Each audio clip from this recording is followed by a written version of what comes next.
Henry Hank Aaron was more than a legendary athlete. He was a trailblazer who shattered barriers and achieved the heights of American athleticism in the face of racism and discrimination. From his humble beginnings in Mobile, Alabama, he prevailed, rounding the bases after those who paved the way before him in the minors. I was inspired by Jackie Robinson, of course. And years later, hitting a historic home run in the majors. In this episode, we explored the legacy of American baseball hero Hank Aaron and how his exceptional athleticism became a platform for advocacy, resilience, and inspiration for future generations of athletes.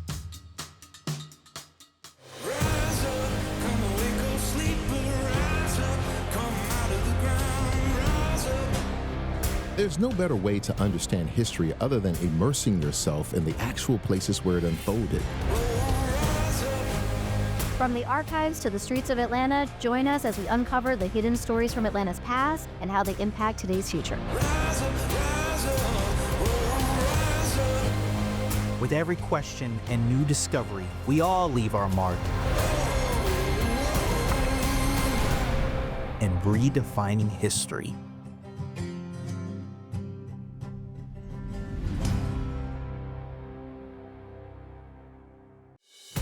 This episode of Redefining History is brought to you by the Riches Foundation.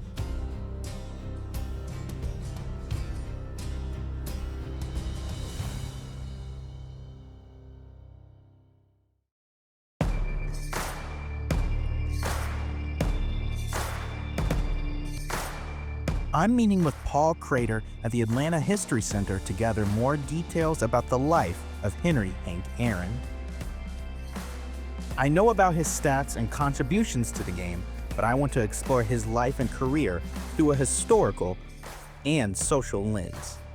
How did he balance the double identities of being a symbol of American excellence while also dealing with the societal ills of racism and discrimination that was, at the time, embedded into the American way of life? My name is Paul Crater. I'm Vice President of Collections and Research Services, and I manage the Keenan Research Center, which is the archives and library of the Atlanta History Center. We are in the Atlanta History Center's More Than Brave exhibition, The Life of Henry Aaron. And this was an exhibition that we created in 2024 to mark the 50th anniversary of Henry Aaron breaking Babe Ruth's home run record of hitting home run number 715. Amazing. Tell me a little bit about his early life. Henry Aaron was born in 1934 in Mobile, Alabama. His parents were poor, working-class people, and they were faced with the realities of segregation in their day and racial terror in their day. He recalls living in Mobile and having to duck down in his house when his parents would tell him that the Ku Klux Klan is marching down his street. So he had an early exposure to racism and to segregation. He, as a kid, developed a love for playing baseball. And he and his friends learned how to play baseball by hitting a bottle cap with a broom handle. You know, back when I was growing up as a little boy, you either had to be a school teacher or play sports. You know, really, I just didn't give myself an opportunity, nor a chance to do anything else other than play baseball. How old was Hank Aaron when he first was really discovered and starting to make his name out in the world? Well, it was a very young age. So at age 14 or 15, he was playing with an amateur team in Mobile that consisted of players much older than he was. And so at age 18, he is drafted by a team in the Negro Leagues called the Indianapolis Clowns. Here we see him at the train station, leaving Mobile for the first time in his life. When I left home, of course, in 1952, back in Mobile, I didn't realize that I could play Major League Baseball. His talent is so obvious that he only spends 2 weeks with that team before he's drafted by the Boston Braves in 1952. After playing against some of the Major League ball clubs and saw some of the big league talent, I realized at that time, even when I was in Jacksonville, that I had a good chance of perhaps getting to the big leagues and perhaps having a good as career as some of the guys that I played against. Henry Aaron's time in the minor leagues is represented in this exhibition by a couple of photographs that we have of him. In 1953, he plays with the Jacksonville Braves, and he, along with 4 other players, integrate the Sally League. It was tougher in the South Atlantic League for me than it was in the big leagues. And I wasn't kidding when I said I led the league in everything but hotel accommodation. They wouldn't let me do anything. I couldn't stay with my teammates. I couldn't play with them. Let's think about what was happening at the time when 19-year-old Hank Aaron integrates the South Atlantic League. For the first time since the beginning of the war, the President of the United States goes to a baseball game. Post-World War II, baseball had steadily risen as a favorite pastime, an American way of life, drawing millions of fans to major league games across the country. By the time 1953 swung in, the civil rights movement was gaining momentum. The Korean War had come to an end, and the nation was 6 years into the Cold War. Baseball, for many Americans at the time, was not just a form of escapism, but also a symbol for national unity. Imagine Hank Aaron balancing this duality, fully engaged in the game as a dedicated team player and a symbol of American excellence, while also representing progress and equality for Black Americans. This dual identity made him a hero to some and a threat to others. So, how did the discrimination Hank Aaron faced within the league and across the South impact him? Did it have an effect on his confidence? Well, I don't know if his confidence was ever shot, just simply because he was so supremely confident in his abilities. He once told Chipper Jones that as long as I have a bat in my hand, I fear no man. Despite facing all of these threats, he was named the league's most valuable player. What are some other ways that Hank was fighting the good fight? Well, early on in his career, Henry really let his bat do the talking for him. So there are lots of objects and photographs and other things in this exhibition which clearly illustrate what an incredible baseball player that Henry was and his impact on the game. In 1954, he earns a spot with the major league team, the Milwaukee Braves. He's 20 years old. And he immediately lights the league on fire. He wins 2 batting titles in the 1950s. He wins 3 gold gloves. He led the league in RBIs 3 times and in home runs twice. This is it. The 1957 baseball champion of the world will be crowned today. And in doing so, he led his team to 2 National League pennants, including a World Series win in 1957 against the New York Yankees. And there it goes. Hammerin' Hank hits a home run, and this one is special. When he's with Milwaukee, he solidifies his stature as a Major League Baseball star. So we know that in 1966, the Milwaukee Braves relocate to Atlanta. Can you tell me about Hank Aaron's time in Atlanta? Henry Aaron was Atlanta's first sports superstar on a professional team. Talk to me a little bit what the environment was like, any trepidations he had coming here. Henry expressed his trepidation of coming back to the South and playing in the South, knowing what he faced in that region before. And in doing so, that caught the attention of African-American civic leaders in Atlanta who wrote to him to attempt to persuade him to come to Atlanta. Andrew Young said that just him being in Atlanta during that time, 1966, which was the height of the civil rights movement, really had an impact on a lot of people, especially African Americans in Atlanta. This was a Black superstar at the top of his game, achieving excellence on the field. This all leads up to the 1974 home run. Hank Aaron at this time was under death threats fueled by racism. Talk about that moment. Not only he was facing death threats, but his family was facing death threats. He received 3,000 letters a day, most of it hate mail. You know, he was under a lot of pressure. Many a days, many a nights, while I was playing, that I got all kind of threatening letters from different people. Dear Nick Henry, retire or die.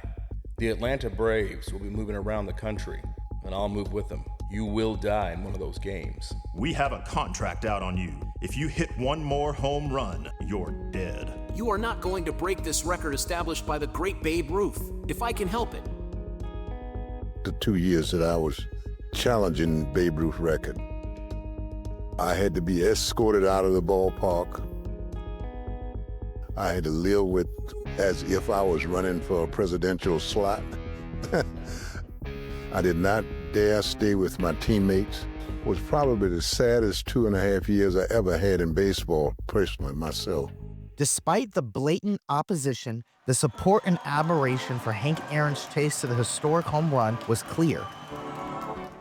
From Atlanta all the way to the White House. When I think of Hank Aaron, I think of power and poise, of courage and consistency. But most of all, I think of a true gentleman, an outstanding citizen. On the field and off, Hank Aaron represents America at its very best.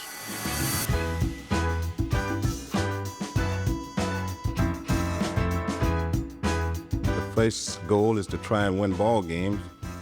As far as the home run is concerned, that I want to hit it here, and 500, 600, and number 700 has been hit in Atlanta Stadium. And I certainly would like to tie and break Mr. Ruth's record here in Atlanta, where so many of my friends here in Atlanta would be able to see it. And finally, the day would come where Hank Aaron would do just that. And here is Henry Aaron. This crowd is up all around. He's sitting on 714. He means the tying run at the plate now. We'll see what Downing does. Al at the belt delivers, and he's low, ball one. And that just adds to the pressure. The crowd booing. Downing has to ignore the sound effects and stay a professional and pitch his game. How would Henry Aaron describe Henry Aaron's 715th home run? A swing, a long drive, way back, way back, way back. It's gone! The outfield deep in the straightaway. Fastball is a high drive in the deep left center field. Buckner goes back to the fence. It is gone!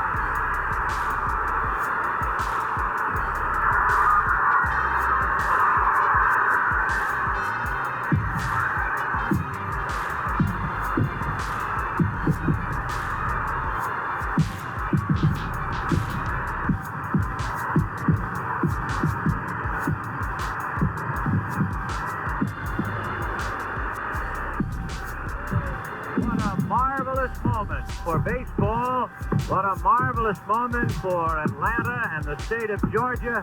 What a marvelous moment for the country and the world. A black man is getting a standing ovation in the Deep South. Breaking Babe Ruth's record, which stood for about 40 years, seemed to be an unattainable feat. To Black Americans in particular, Hank Aaron breaking this record was an extremely important event, illustrating that if you give African Americans an even playing field, and sports is an even playing field, then they can thrive and achieve excellence. All of Hank Aaron's success, it doesn't exist in a vacuum. It's moment by moment stacking upon each other, right? Giants in the civil rights movement are building upon the achievements of people who came before them. And in the realm of baseball, it's no different. Jackie Robinson leading the fight beginning in 1947. Jackie and I talked quite often before he died. I respected him not only for his baseball knowledge, but for what he meant to me as a man off the field.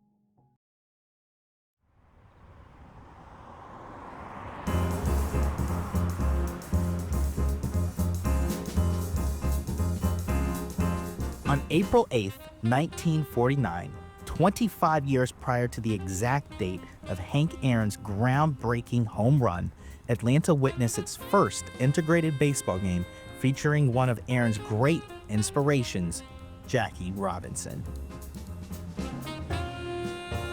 Let's go to the site where it all happened. Midtown Place, the location where shoppers from all across Atlanta come to buy their favorite retail goods and consumables, was the former location of Ponce de Leon Park.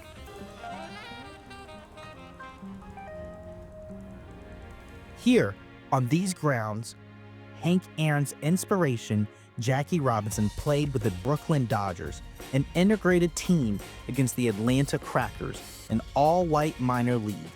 Robinson, along with Roy Campanella, made baseball history in Atlanta by breaking the color barrier in this game. Both Jackie and Hank were exceptional athletes. Unfortunately, they both experienced similar resistance, discrimination, and threats of violence during their careers. The Ku Klux Klan was outspoken in its opposition to Jackie Robinson's team, the integrated Brooklyn Dodgers, playing against the all-white team Atlanta Crackers. They claimed that the integrated game violated the Jim Crow segregation laws of the South. Despite the opposition, the three-game series commenced, and all three games proceeded without violence, drawing a record crowd of over 25,000 attendees, including both black and white fans. Everything that unfolded here points to the historic moment that would take place 25 years later, approximately 3.6 miles away at the former site of Atlanta Fulton County Stadium. Straight away. Fastball is a high drive into deep left center field. Buckner goes back to the fence. It is gone. Hank Aaron's achievement was a full-circle victory in Atlanta's baseball history, a defining moment in America's history as well. But beyond the field, Hank Aaron's legacy of excellence became a platform to further civil rights and promote social good. A lifelong supporter of the NAACP, he fought for racial justice and equity. His Chasing the Dream Foundation served as a vehicle to make a meaningful difference in the lives of underserved youth. I reached out to CJ Stewart, an Atlanta native and former Chicago Cubs outfielder. I'm good. How about you? Good to see you. Thank you so much for joining me. CJ and his wife Kelly are the founders of a nonprofit organization that empowers at-risk youth to overcome crime, poverty, and racism through baseball and tennis. Like so many others, CJ has been deeply influenced and inspired by Hank Aaron's legacy of resilience and advocacy. In the same way that Jackie Robinson inspired Hank Aaron, how did Hank Aaron inspire you? I was born in 1976 here in Atlanta. I'm a Grady baby, born in a Bankhead community very similar to down the Bay, a working class black community. And my first exposure to Mr. Aaron, I was 8 years old. It was 1984, and I was playing baseball at Cascade Youth Organization with the CYO Braves, and would regularly see him at games because he lived in the community. Just seeing him, what I knew that I could become, was a professional baseball player and an activist like him. And that just really became a part of my life journey to be like him, and also a combination of Martin Luther King Jr. Being here in Atlanta in the cradle of the civil rights movement, those two men were talked about a lot. Mr. Aaron wasn't just hitting a ball for the sake of it, he was hitting balls to change laws. And so it inspired me. It is often talked about and reported about how black boys aren't playing baseball. There were black boys in the city of Atlanta, Bankhead specifically where I'm from, that were playing baseball, but didn't have the advocacy. And some weren't playing baseball that probably would be playing baseball if somebody like me had come back home to create those opportunities. So that was a very convicting moment that really cemented what my calling was. But there is a responsibility for athletes, and especially black athletes, to make sure that they and we are involved with social justice issues. What's the advice you give to athletes who are struggling to use their platform for meaningful change, especially on polarizing topics. I just recently visited the More Than Brave exhibit, and it's about my 4th time going, and I probably have been able to only take in about 20%. I'm looking and I'm learning and I'm studying, and it's a form of meditation, especially when I start to get weak. I go there so that I can remember being brave. We need to coach our kids to play with conviction, to play with courage, to be courageous. When I think about courage and I think about bravery, it includes me being afraid. We are the Atlanta Braves, and this is a city that needs more bravery. And rather than me sitting back and hoping we had more of it, then I feel like it's my job to be it and inspire others to do it with my life. And I can't tell my story of bravery without my connection to Mr. Aaron. I had the good fortune of being asked by Mr. John Sherholtz, Terry McGirt, Derek Schiller, and Mike Point with the Atlanta Braves to model for the 9-foot-tall bronze statue of Hank Aaron that's located in Monument Garden, sculpted by world-renowned artist Ross Wasson. There had never been a statue or anything in permanence that celebrated the exact moment where Hank's bat hit the ball that ultimately was the home run. And I remember in the first draft of it, he didn't really get the wrist right. And so Hank was very deliberate about saying, no, my wrists weren't like that. Here's how I hit the home run ball. And here's why I was able to hit so many home run balls. How have the Atlanta Braves continued to elevate and celebrate the legacy of Hank Aaron? You know, a great example of that is partnering with the Atlanta History Center. We did a great exhibit with them. It was fantastic. Yeah. We just hosted the Major League Baseball All-Star Game here in Atlanta. Yeah. There was a moment during the game where we stopped the game and recreated the famous home run number 715 when Hank broke Babe Ruth's record. That was a really, really big moment in the world of sports. Probably the biggest there is. A moment of unity throughout America, not just the South. For everybody, all those worldwide viewers of the game, they got a chance to see on display how important Hank is, not just to the Atlanta Braves or this community, but really to Major League Baseball in the world. Let's go into a little more detail. And what ways are you guys carrying the spirit of Hank Aaron forward and embodying his spirit in the community?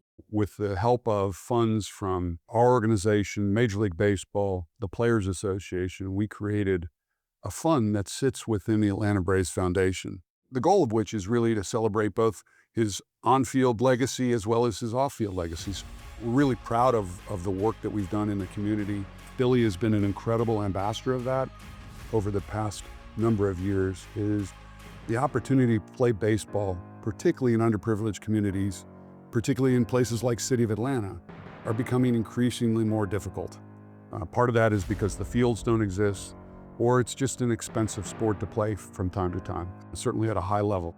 We partnered with the Atlanta Public School System to build a number of fields. At every single high school that's part of the Atlanta Public School System, we will be renovating or rehabilitating a baseball and softball field as part of that program. So this is a terrific example of taking the legacy and putting it into action. Off the field, one of the ways in which we try to provide opportunities for the next generation of the Hank Aarons is to have this fellowship opportunity working directly with the CEO office here at the Atlanta Braves. It has to be a diverse candidate, many of whom come from HBCUs. They learn everything there is to run a professional sports organization, the intent of which is actually to find the next great CEO. What ways do you all honor the legacy of Hank Aaron within the park? Well, literally when we started designing this ballpark, you could say it was designed around Hank Aaron. There's not going to be a place you go to that you don't see in some way, shape, or form Hank and what he means to us as the Atlanta Braves. In fact, on every seat, there's a little image of Hank hitting the home run ball that's affixed to your seat. What do you hope fans and future generations remember most about Hank Aaron and his work? Yeah, I think most people realize, he was one of the greatest baseball players, in my opinion, the greatest baseball player to ever live, ever to wear the Atlanta Braves uniform.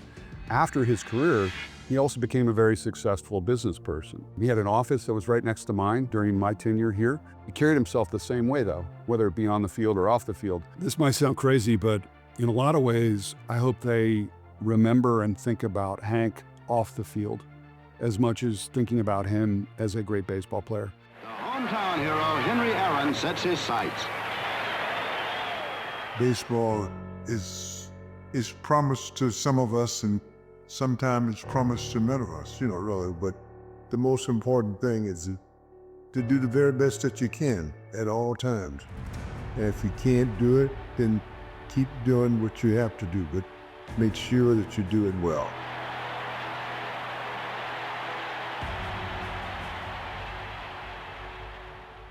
Henry Hank Aaron leveraged his talent to unite others in the spirit of sportsmanship. But beyond the game, he used his influence to uplift others. Aaron's contributions to the civil rights movement was his ability to keep swinging in the face of adversity and opposition. This would go on to leave a long-lasting impact not only on Atlanta, but on America as a whole.